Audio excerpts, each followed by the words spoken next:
Este é o sistema de vídeo por IP da Atem. Nós temos um módulo transmissor, um módulo receptor. T de transmissor, R de receptor.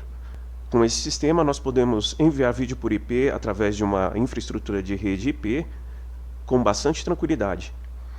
Nós temos uma porta HDMI de entrada aqui, onde eu entro com a fonte, e uma porta de saída HDMI no receptor, onde eu saio com um sinal de vídeo para o meu projetor ou para a minha TV.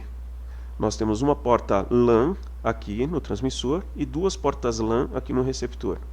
Essas duas portas LAN no receptor me permitem fazer cascata entre receptores, evitando que eu tenha que sair com muitos cabos de um switch de rede.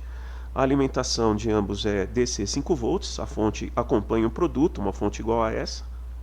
E além da passagem de sinal de vídeo e áudio, nós temos aqui a possibilidade de passar sinal RS232, eu tenho porta RS232 bidirecional em ambos os módulos, tenho porta de infrared, posso passar comandos IR, e tenho também áudio in, áudio out.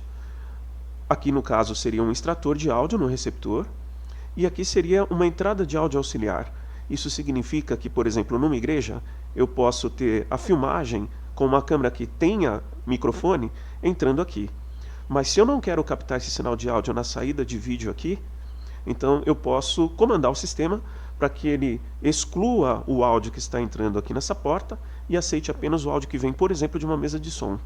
Então eu teria a captação perfeita de áudio e vídeo saindo depois por aqui. Além disso, esse sistema funciona como um KVM. Eu tenho porta USB aqui no transmissor, que eu posso conectar com um servidor ou com o meu computador, e aqui duas portas USB onde eu ligo o teclado e mouse, por exemplo. Aqui os equipamentos estão desligados, o VE8900T e VE8900R. Daqui a pouquinho eu mostro no vídeo como a gente liga os cabos todos para fazer o sistema funcionar. O sistema de vídeo por IP da Atem VE8900 ou VE8950 necessita de switches de rede para poder operar. Nós podemos montar uma infraestrutura separada ou utilizar a infraestrutura do cliente. Obviamente que uma infraestrutura separada é melhor. O switch de rede deve ser gerenciável, gigabit, com capacidade para operar com jumbo frames. Não há necessidade de ser PoE porque, na verdade, esses equipamentos trabalham com a fonte de alimentação externa diretamente, ele não é PoE. As conexões são feitas como eu fiz aqui. Esse é o transmissor, eu tenho o cabo HDMI aqui, a fonte de alimentação, o cabo de rede que vai interligar entre esse equipamento e o switch de rede. Esse cabo de rede pode ter até 100 metros. A mesma coisa vai ocorrer com o módulo receptor, ou seja, as conexões são bem similares. Cabo HDMI, fonte de alimentação, cabo de rede. A diferença é que no módulo receptor nós temos duas portas de rede, como eu disse. Então nós podemos utilizar um cabo de rede, qualquer uma das portas recebendo um cabo de rede do switch de rede, e a segunda porta de rede indo para o próximo receptor. Esse tipo de conexão em um aeroporto, por exemplo, ou terminal rodoviário é bastante interessante, porque nós podemos economizar muito na infraestrutura, consumindo menos cabos de rede que seriam conectados diretamente entre o switch e os módulos transmissores e receptores. Aqui eu já estou com o sistema todo ativado. 2 transmissores, 2 receptores. Nesse transmissor eu tenho o sinal do meu computador entrando, áudio e vídeo, HDMI, e aqui eu coloquei um Android Player nesse outro transmissor. Esses dois receptores têm o cabo HDMI indo diretamente para duas TVs que eu tenho aqui na sala. Estou com todas as fontes de alimentação conectadas, cabo de rede nos transmissores e nos receptores. Eu vou desligar rápido o sistema aqui. Pronto, desliguei o sistema, vou ligar de novo para que vocês observem o tempo que os módulos demoram para começar a operar. Eles fazem uma pré-leitura. Logo depois dessa pré-leitura dos chips internos, eles mostram para nós o número IP de cada máquina. Por exemplo, aqui é 192.168.0.64.63. Vamos ver aqui nesses dois. Final 168.0.62.61. Esse é o sistema VE8900, que trabalha em Full HD, 1080p. O sistema 8950 trabalha até 4K. É muito importante citar a questão dos canais. Quando nós ligamos os transmissores, cada transmissor tem que ter seu canal único. Aqui no caso eu só tenho 2 transmissores, deixei um com canal 1, outro com canal 2. Esses canais a gente pode ajustar por aqui pelo painel frontal mesmo. Já nos receptores, eu tenho um botão a mais aqui, TX-RX. Quando o LED está em RX, laranja, esse é o canal de receptor. Aqui eu posso até dizer para vocês que não tem tanta necessidade de ajustar, mas pela questão de organização, eu deixei como canal 1 e 2. O mais importante é que num ajuste manual, esse canal TX, que é a indicação do LED em verde, mostre qual transmissor está emitindo o sinal para esse receptor nesse momento. Então no caso o transmissor 1 está mandando o sinal para cá, o 2 para cá. Se os dois estivessem assim, com o canal 2, então os dois estariam aptos a receber o sinal do transmissor 2. Se os dois estivessem com o canal 1, os dois receberiam o sinal do transmissor 1. Então vou deixar esse como 1, esse como 2. Eu vou mostrar para vocês agora o software gestor. Para entrar no software, eu simplesmente preciso de um browser como o Google Chrome ou Firefox, o que você desejar.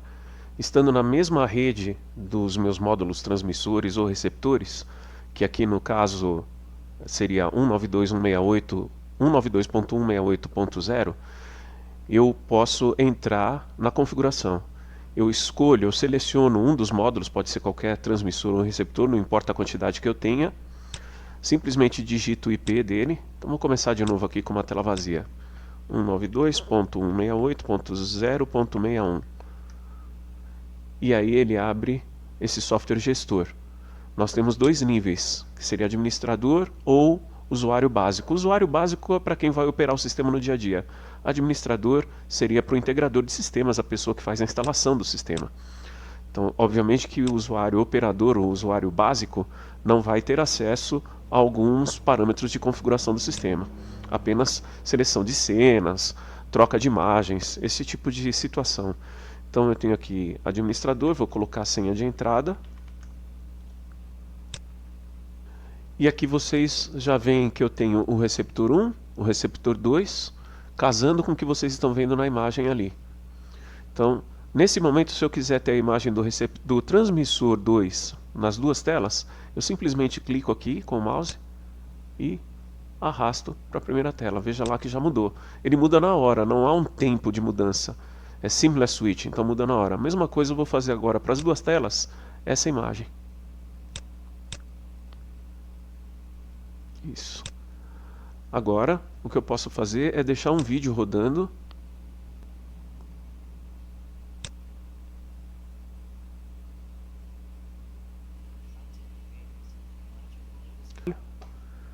Então temos aqui vídeo nas duas telas e o horário nas duas telas, que é o meu Android Player que está emitindo essa imagem. Ou então posso ter essa situação, relógio na primeira tela e o vídeo na segunda. Muito bem, esse é o sistema básico que vem que aparece quando nós abrimos a GUI, a interface de controle. Mas eu posso criar novos cenários. Eu posso clicar aqui neste quadrado e criar outros cenários. Por exemplo, eu vou indicar para o sistema que eu tenho duas telas na horizontal com uma linha vertical, que é exatamente a situação que eu tenho aqui. E vou indicar que essa tela é o receptor 1, essa tela é o receptor 2. Aqui eu estou em modo mural de vídeo, que significa já a junção das telas, para que nós possamos ter um video wall de duas telas apenas. Se eu clicar em derivador, eu tenho as duas telas separadas. Vou deixar então em mural de vídeo e clicar aqui em criar. Vejam agora que eu tenho duas opções, uma é derivador, que é essa, e a outra mural de vídeo. Para mural de vídeo agora eu vou puxar essa imagem no mural. Vejam como ficou a tela agora.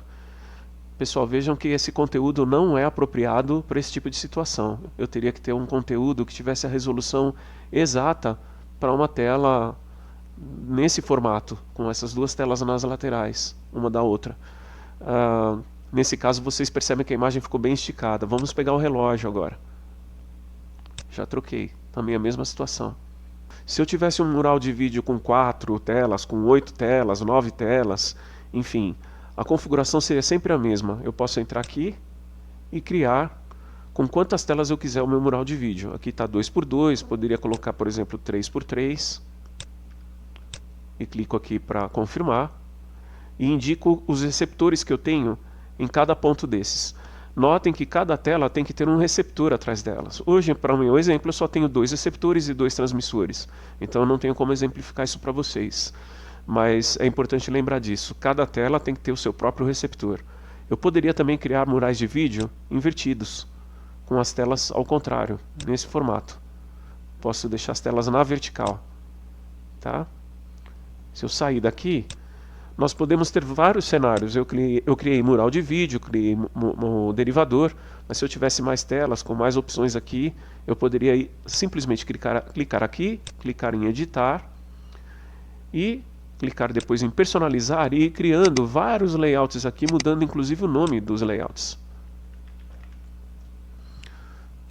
E aí eu poderia selecionar esses layouts por aqui. Vejam que quando eu clico na seleção,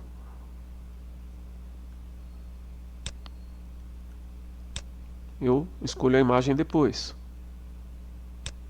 Então eu vou aqui para mural de vídeo, escolho a imagem. Vamos tentar trocar agora para derivador. Veja que ele memorizou a última seleção, mural de vídeo. Ele memorizou a última seleção. Eu vou puxar o relógio aqui para o mural de vídeo. Mural de vídeo, derivador, com as 2 imagens que eu tinha selecionado antes, que era do filme. Mural de vídeo, com o relógio esticado. De novo, derivador, com as 2 imagens separadas do filme. Nós temos mais alguns parâmetros de controle que são ativados aqui por esse botão, onde nós podemos fazer ajustes de data e hora do sistema. Podemos fazer alguns ajustes em relação aos módulos transmissores e receptores. Por exemplo, aqui eu posso clicar aqui, clicar em configuração e alterar alguns parâmetros. Vejam vocês que, por exemplo, o EDID, para poder trabalhar aqui hoje, eu deixei em alto. Eu tenho aqui regulagem de padrão, manual, remixagem, mas deixei em alto. Temos também a indicação se eu vou utilizar o áudio que está vindo pelo sinal HDMI ou o áudio analógico da entrada auxiliar. E podemos também corrigir o IP da máquina, se eu quiser trabalhar em IP fixo. Aqui no meu sistema eu estou trabalhando com IP fixo, máscara de rede, gateway, tudo fixo. Se você vai trabalhar com sistema automático, você tem as opções sistema automático e DHCP. Nos receptores, eu também tenho alguns parâmetros de ajuste. Também indicar se eu vou trabalhar com RS232 e USB direto seguindo o caminho de vídeo ou matriciando de maneira diferente. Eu posso escolher outro transmissor para mandar o sinal de RS232 e USB para cá, para esse receptor. Na aba manutenção é onde eu posso fazer a atualização de firmware do sistema, e aqui em conta é onde eu indico a palavra passe ou a senha para os membros básicos e também para os administradores do sistema. Para eu sair aqui da GUI, eu simplesmente clico nesse ícone e dou OK.